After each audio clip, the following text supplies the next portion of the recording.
മലേഷ്യയിലെയും സിംഗപ്പൂരിലെയും പന്നി വളർത്തുകാരിലാണ് ലോകത്ത് ആദ്യമായി നിപ വൈറസ് ബാധ കണ്ടെത്തുന്നത്. മൃഗങ്ങളിൽ നിന്ന് മൃഗങ്ങളിലേക്കും മൃഗങ്ങളിൽ നിന്ന് മനുഷ്യരിലേക്കും പടരുന്ന വൈറസ് ചില പ്രത്യേകതരം പഴംതീനി വവ്വാലുകളുടെ ശരീരത്തിലാണ് കാണപ്പെടുന്നത്. എന്താണ് നിപ വൈറസ് എന്ന് നോക്കാം. മലേഷ്യയിലെ നിപ എന്ന സ്ഥലത്ത് ആദ്യമായി കണ്ടെത്തിയതുകൊണ്ടാണ് നിപ എന്ന പേരിൽ വൈറസ് അറിയപ്പെടുന്നത്.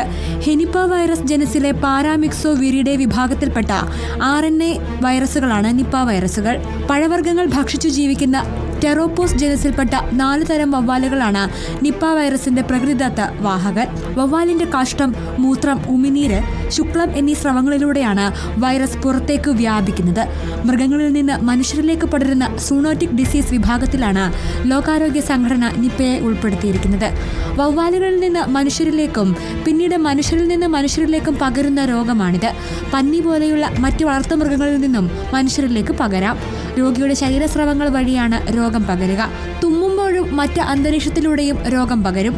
തലച്ചോറിനെയും ഹൃദയത്തെയും മറ്റും ബാധിക്കുന്നതാണ് മരണകാരണമാകുന്നത്. പനി ആരംഭിച്ച് 2-3 ദിവസങ്ങൾക്കുള്ളിൽ തന്നെ രോഗം മൂർച്ഛിക്കും. 4 മുതൽ 14 ദിവസത്തിനുള്ളിൽ രോഗലക്ഷണങ്ങൾ പ്രകടമാകും. പനിയും തലവേദനയും തലകറക്കവും ബോധക്ഷയവും ഒക്കെയാണ് ലക്ഷണങ്ങൾ. ചുമ, വയറുവേദന, മനം പിരട്ടൽ, ഛർദി, ക്ഷീണം, കാഴ്ചമങ്ങൽ തുടങ്ങിയ ലക്ഷണങ്ങളും അപൂർവമായി പ്രകടിപ്പിക്കാം. രോഗലക്ഷണങ്ങൾ ആരംഭിച്ച് 1-2 ദിവസങ്ങൾക്കകം തന്നെ കോമ അവസ്ഥയിലെത്താനും സാധ്യതയുണ്ട്. തലച്ചോറിനെ ബാധിക്കുന്ന എൻസെഫലൈറ്റിസ് ഉണ്ടാവാനും വലിയ സാധ്യതയാണുള്ളത്. വൈറസ് ശ്വാസകോശത്തെയും ബാധിക്കാനും സാധ്യതയുണ്ട്. അസുഖം വന്നതിനു ശേഷമുള്ള ചികിത്സ മിക്കവരിലും അതിസങ്കീർണമാണ്. അതുകൊണ്ട് തന്നെ പ്രതിരോധമാണ് പ്രധാനം. Research desk reporter.